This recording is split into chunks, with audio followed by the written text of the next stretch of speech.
경기 동두천시 생현동의 한 단층 주택에서 지난 18일 저녁 8시 20분쯤 화재가 발생해 10대 소녀 A양이 숨지는 안타까운 사고가 발생했다. 화재 당시 A양은 자신의 방에 있었고 60대 큰아버지 B씨는 다른 방에서 잠들어 있었다. A양은 집 입구 쪽에서 폭발음과 함께 불길이 시작되자 직접 119에 신고하고 B씨를 깨워 대피를 유도한 것으로 알려졌다. B씨는 화재를 진압하려 했으나 불길이 순식간에 번졌고 화상을 입은 채 간신히 탈출했다. 반면 A양은 집 안쪽 뒷방으로 피신했지만 천장 붕괴로 하체가 깔려 미처 빠져나오지 못한 채 숨졌다. 이 집에는 A양과 부모, 큰아버지 등 3대 가족 5명이 함께 거주 중이었으며 화재 당시 A양의 부모는 외출 중이었다. 소방당국은 장비 34대, 인력 123명을 투입해 1시간 35분 만에 진화를 완료했으며 화재 원인과 피해 규모에 대한 정밀 조사를 진행 중이다.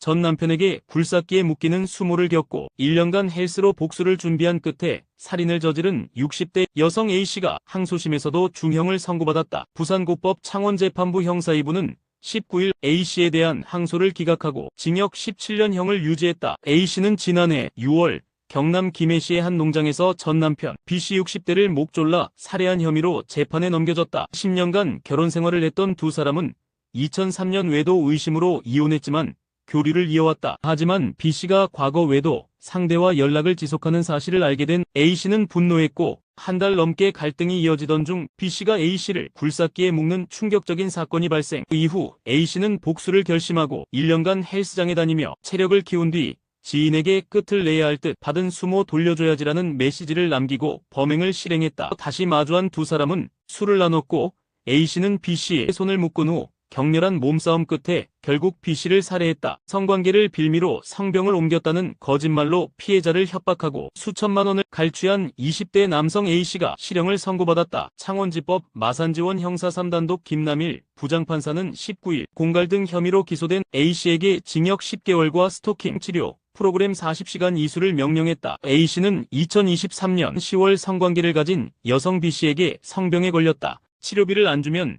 내 남자친구에게 다 말하겠다며 협박했고 2달간 무려 56회에 걸쳐 2,800만 원을 뜯어냈다. B씨가 연락을 끊자 문자전화 등 78차례 스토킹도 이어갔다. 뿐만 아니라 A씨는 2022년부터 또 다른 여성 C씨에게도 급한 일이 생겼다며 합의금 명목으로 64차례에 걸쳐 2,230만 원 상당을 챙겼다. 조사 결과 A씨는 성병에 걸리지 않았으며 협박을 통해 돈을 뜯어낼 목적의 거짓말이었던 것으로 드러났다.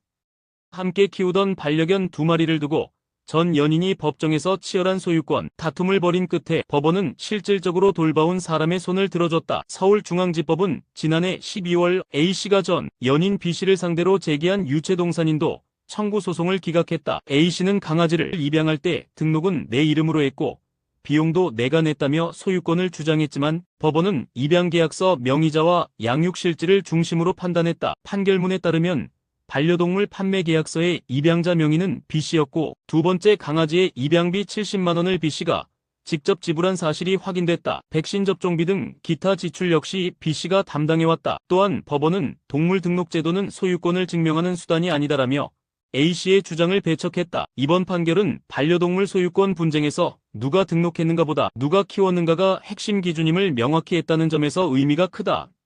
하남 교제살인 사건으로 구속 기소된 20대 남성 고모씨에게 검찰이 항소심에서도 무기징역을 구형했다. 18일 수원고법에서 열린 결심 공판에서 검찰은 원심과 같은 형을 선고해달라고 요청했다. 고씨는 지난해 6월 결별을 통보한 20세의 피해자 A씨를 흉기로 찔러 살해한 혐의로 재판에 넘겨졌다. 범행 당시 고씨는 A씨를 불러내 주거지 인근에서 58차례 흉기를 휘둘러 살해한 것으로 확인됐다. 고씨는 최후 진술에서 죽을 죄를 지었다며 반성의 뜻을 밝혔지만 재판부는 태도의 진정성이 느껴지지 않는다며 심신미약 주장도 받아들이지 않았다. 정신감정 결과에서도 꾀병 가능성이 제기됐다. 피해자 유족은 딸은 평범한 삶을 누릴 수 있었는데 가해자는 교도소에서 보호받고 있다며 엄벌과 신상공개를 호소했다. SNS에서도 하남교제살인사건 공론화 계정이 개설되는 등 공분이 이어지고 있다. 고 씨의 항소심 선고는 오는 5월 9일 오후 2시 예정돼 있다.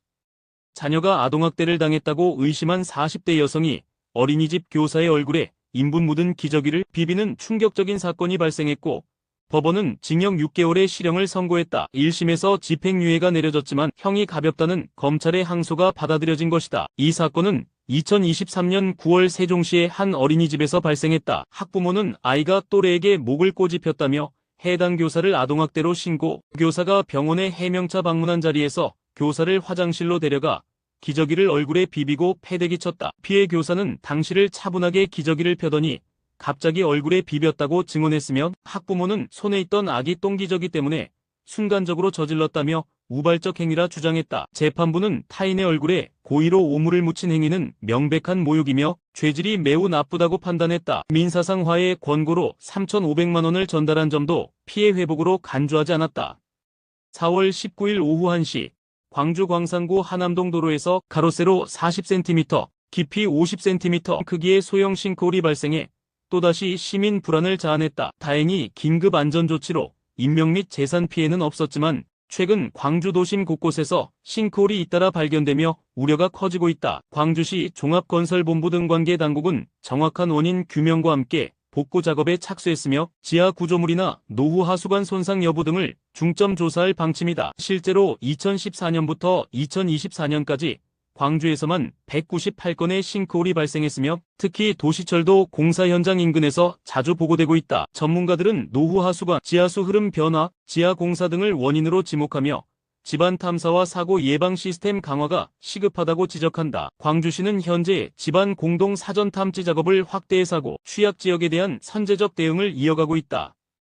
24 간호조무사 박지인 씨가 전 남자친구 집에서 마약 중독으로 숨진 채 발견된 사건의 진실이 SBS 그것이 알고 싶다를 통해 조명된다. 지난해 5월 충남 아산에서 자고 일어나니 숨을 쉬지 않는다는 신고로 시작된 이 사건. 부검 결과 지인의 사인은 치사량의 필로폰 메스암페타민 중독이었다. 신고자였던 전 남자친구 안 씨는 지인이 스스로 마약을 음료에 타 마셨다고 주장했지만 유가족과 지인들은 절대 그럴 리 없다며 타살 의혹을 강하게 제기했다. 게다가 안 씨와 같은 교도소에 수감된 재소자의 제보에 따르면 안 씨가 욕조에 넣었다 뺐다는 말을 했다고 밝혀 파장이 일고 있다. 특히 지인 씨의 양쪽 발바닥에 지름 2.5cm의 이상한 원형 상처가 나란히 발견되며 법의학자들조차 본 적 없는 흔적이라며 의문을 더하고 있다. 그것이 알고 싶다 제작진은 지인이 왜 그날 안 씨 집으로 향했는지 그리고 마약이 든 음료를 어떻게 마시게 됐는지를 집중 추적할 예정이다.